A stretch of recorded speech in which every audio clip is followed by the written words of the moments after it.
नैना, तुम भी आ रही हो ना आज अपनी सोसाइटी की किटी पार्टी में? सीमा ने फ़ोन पर पूछा तो नैना ने नहीं में जवाब दिया। क्या यार, कभी तो अपने लिए भी समय निकाल लिया कर। सभी आ रही है, तू भी आ जाएगी तो मज़ा आएगा और सबको अच्छा भी लगेगा। वरना सब मुझे फिर सुनाने बैठ जाएंगी कि तेरी खास सहेली तेरी इतना कहने के बाद भी कभी किटी पार्टी में नहीं आती।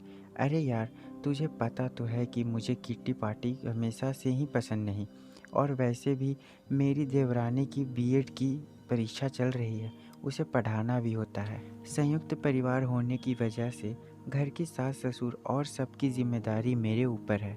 मेरा आना मुश्किल ही होगा, इसीलिए तुम सब किटी पार्टी का लुत्फ़ लो। मैं फिर कभी को ज़रूर कोशिश करूँगी। और बाय बोलकर फ़ोन रख दिया।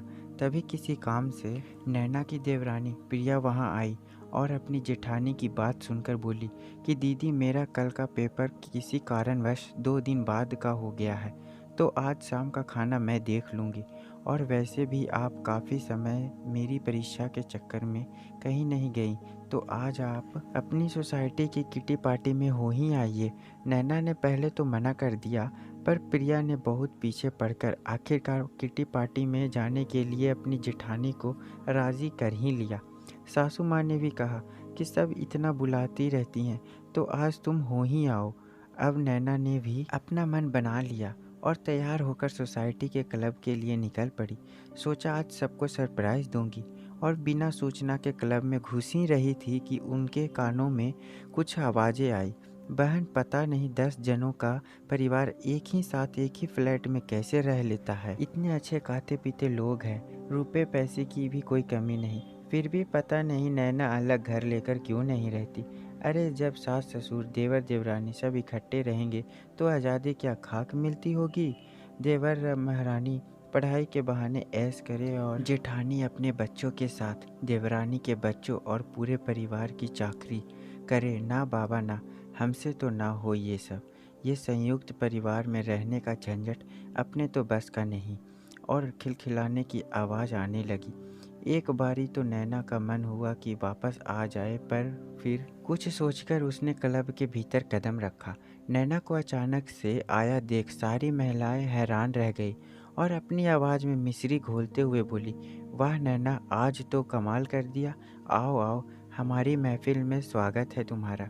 नैना ने सबको नमस्ते किया और बोली, सोचा था आप सबके साथ समय बिताऊंगी तो कुछ अच्छा सीखने को मिलेगा, लेकिन पीठ पीछे किसी के बारे में बातें करना और मजाक उड़ाना, अगर यही सब किटी पार्टी में होता है तो मुझे माफ़ करें।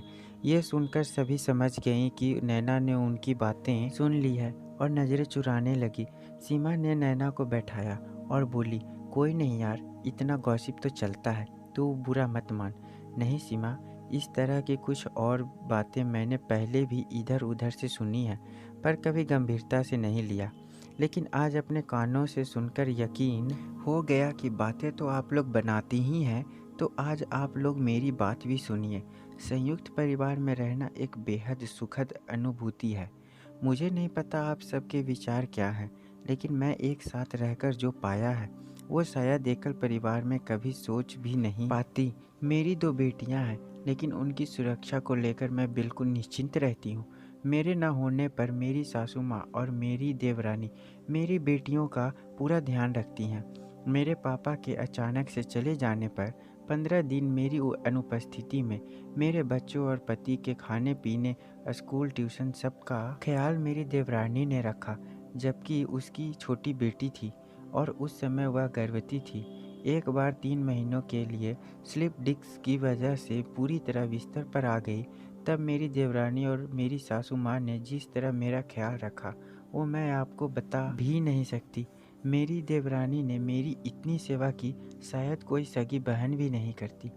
मेरी दोनों बेटियों की पसंद का ख्याल मुझसे अधिक उनकी चाची को पता है, और उनके दोनों छोटे बेटे ताई ताई कहकर मुझे पूरा दिन अपनी माँ से अधिक मुझ पर लाड प्यार करते हैं। अब जबकि उसकी परीक्षा है तो उसे घर की सारी जिम्मेदारी से मुक्त करके सिर्फ पढ़ाई को मैंने ही बोला है। मैं और मेरी सासू माँ बिना किसी दिक्कत के सारा काम संभाल लेते हैं। किसी भी रिश्ते में अगर प्यार और समर्पण की भावना है तो रिश्ता मजबूत ही होगा, इसके लिए सही तालमेल होना बहुत ज़रूरी है। अलग घर लेकर रह तो सकती हूँ, सभी भौतिक सुख सुविधाओं से युक्त घर में सब मिल जाएगा, पर दादा दादी चाचा चाची का साथ, प्यार और दुलार जो संयुक्त परिवार में ही मिल सकता है, वो नहीं मिल पाएगा। एकल परिवार मजबूरी हो सकते हैं, पर अगर आपके पास संयुक्त परिवार में रहने का विकल्प है तो ज़रूर रह कर देखें। ये वो अनमोल रत्न है जो हर किसी के नसीब में नहीं होता। चाचा ताऊ बुआ चाची दादा दादी से सजा परिवार किस्मत वालों को ही मिलता है। करारा जवाब देकर नैना तो चली गई, पर सबका मुंह भी बंद कर गई। दोस्तों, यह कहानी आपको कैसे लगी हमें लाइक और कमेंट करके ज़रूर बताइएगा। खुश रहिए, मस्त रहिए। मिलते हैं फिर एक और मज़ेदार कहानी के साथ। धन्यवाद।